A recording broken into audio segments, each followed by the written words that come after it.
Situation demand ಮಾಡ್ತಿದೆ ಅನ್ನೋ ರೀಸನ್‌ಗೆ night shift ಆದರೂ ಪರವಾಗಿಲ್ಲ ನಾನು ಕೆಲಸ ಮಾಡಬೇಕು ಅಂದ್ಕೊಂಡು ಕೆಲ್ಸಕ್ಕೆ ಸೇರಿ 1 ಇಯರ್ ಆಗೋದ್ರೊಳಗಡೆ ಯಾಕಾದರೂ ಬೇಕಿತ್ತು ಗುರು ನಂಗೆ ಈ ಕೆಲಸ ಅನ್ನೋಷ್ಟು ಎಕ್ಸಾಸ್ಟ್ ಆದವರಿಗೆ ಈ ನೇಚರ್ ಸಮಾಧಾನ ಮಾಡೋ ಅಷ್ಟು ಅದು ಕೊಡೋ ಅಷ್ಟು ಕಂಫರ್ಟ್ ಮತ್ತಿನ್ಯಾವುದು ಕೊಡಲ್ಲ.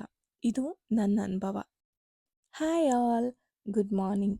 ಇದು ಟ್ಯೂಸ್ಡೇ ಮಿನಿ ವ್ಲಾಗ್.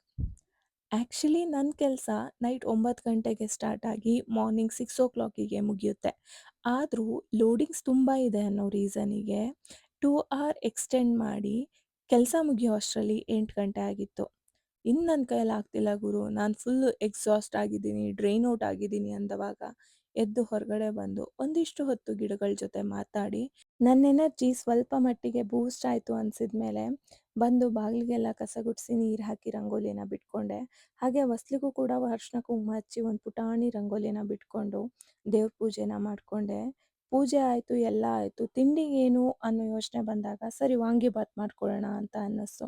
ವಾಂಗಿಬಾತಿಗೆ ಬೇಕಾಗಿರೋ ಪುಡಿ ಇರಲಿಲ್ಲ, ಹಾಗಾಗಿ ಪುಡಿನ ರೆಡಿ ಮಾಡಿಕೊಂಡೆ. ಈ ರೀತಿ ಪುಡಿಗಳನ್ನ ಮನೆಯಲ್ಲೇ ಮಾಡ್ಕೊಳ್ಳೋದು ತುಂಬಾ ಸುಲಭ.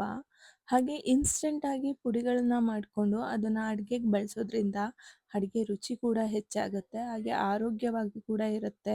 ಈ ಪುಡಿನ ಮಾಡ್ಕೊಂಡಿದ್ದಾದ್ಮೇಲೆ ವಾಂಗಿಬಾತ್ ಗೊಜ್ಜಿಗೆ ಬೇಕಾಗಿರುವಂಥ ತರಕಾರಿಗಳನ್ನೆಲ್ಲ ಹೆಚ್ಚಿ ಈ ಕಡೆ ಗೊಜ್ಜನ್ನು ರೆಡಿ ಮಾಡ್ಕೋತಾ ಇದ್ದೀನಿ.